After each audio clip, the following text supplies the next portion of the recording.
ಜಿಲ್ಲೆ ಯಲ್ಲಾಪುರ ತಾಲೂಕಾ ಹೊನ್ನಶೆಟ್ಟಿಕೊಪ್ಪ ಗ್ರಾಮದಲ್ಲಿ ದಿನಾಂಕ 24/2/2024ರಂದು ಪ್ರಜ್ವಲ್ ಪ್ರಕಾಶ್ ಕಕ್ಕೇರಿಕರ್ ಎಸ್ಟಿ ಈ ಯುವಕನನ್ನ ರಾತ್ರಿ ಹೊಡೆದು ಕೊಲೆ ಮಾಡಿದ್ದಾರೆ. ಈ ಬಗ್ಗೆ ಯಲ್ಲಾಪುರ ಪೊಲೀಸ್ ಠಾಣೆಯಲ್ಲಿ ದೂರು ದಾಖಲಾಗಿರುತ್ತದೆ. ಕೊಲೆ ಮಾಡಿದ ಈ ಹೇಯ ಕೃತ್ಯವನ್ನ ಡಿಎಸ್ಎಸ್ ಕಠೋರವಾದ ಶಬ್ದಗಳಿಂದ ಖಂಡಿಸುತ್ತದೆ.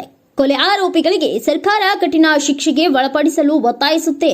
ಆದರೆ ಕೆಲವು ಆರೋಪಿತರನ್ನ ಮಾತ್ರ ಪೊಲೀಸರು ಬಂಧಿಸಿದ್ದಾರೆ. ಆದರೆ ಮುಖ್ಯ ಆರೋಪಿ ಅನಿಕೇತ್ ವೈಜಯ್ ಮೀರಾಶಿ ಎಂಬ ಆರೋಪಿಯ ಬಂಧನ ಈವರೆಗೂ ಆಗಿರುವುದಿಲ್ಲ. ಅನಿಕೇತ್ ಮೀರಾಶಿಯನ್ನು ಬಂಧಿಸದಂತೆ ಪೊಲೀಸರ ಮೇಲೆ ರಾಜಕೀಯ ಪ್ರಭಾವ ಮತ್ತು ಒತ್ತಡವಿರುವುದರಿಂದ ಪೊಲೀಸರು ಅನಿಕೇತನನ್ನ ಬಂಧಿಸುತ್ತಿಲ್ಲ.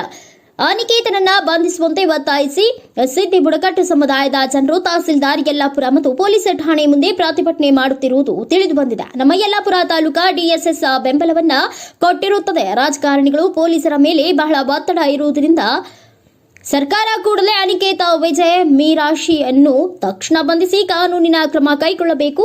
ಇದಕ್ಕೆ ತಪ್ಪಿದ್ರೆ ಕರ್ನಾಟಕ ದಲಿತ ಸಂಘರ್ಷ ಸಮಿತಿ ಉತ್ತರ ಕನ್ನಡ ಜಿಲ್ಲಾ ಶಾಖೆಯು ಉತ್ತರ ಕನ್ನಡ ಜಿಲ್ಲೆಯಾದ್ಯಂತ ಸಿದ್ದಿ ಸಮುದಾಯದ ಜನರೊಂದಿಗೆ ಸರ್ಕಾರದ ವಿರುದ್ಧ ಪ್ರತಿಭಟನೆ ಮಾಡಲಾಗುವುದು ಎಂಬ ವಿಷಯವನ್ನ ಸರ್ಕಾರಕ್ಕೆ ಮತ್ತು ಪೊಲೀಸರಿಗೆ ತಿಳಿಯಪಡಿಸುತ್ತಿದೆ.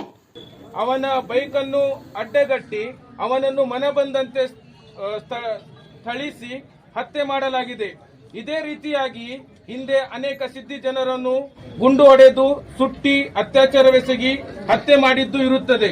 ಇದೇ ರೀತಿ ನಮ್ಮ ಸಿದ್ದಿ ಸಮುದಾಯದ ಮೇಲೆ ಯಾವತ್ತೂ ಇದೇ ರೀತಿಯಾದ ಮಾನಸಿಕ ಮತ್ತು ದೈಹಿಕ ದೌರ್ಜನ್ಯ ನಿರಂತರವಾಗಿ ನಡೆಯುತ್ತಾ ಇದ್ದು, ಇದರಿಂದ ಇಡೀ ಸಿದ್ದಿ ಸಮುದಾಯ ಭಯದಿಂದ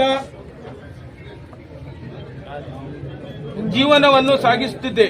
ಆದ್ದರಿಂದ ಯಾವ ಸಮಯಕ್ಕೆ ಏನು ಆಗುತ್ತದೆ ಎಂಬ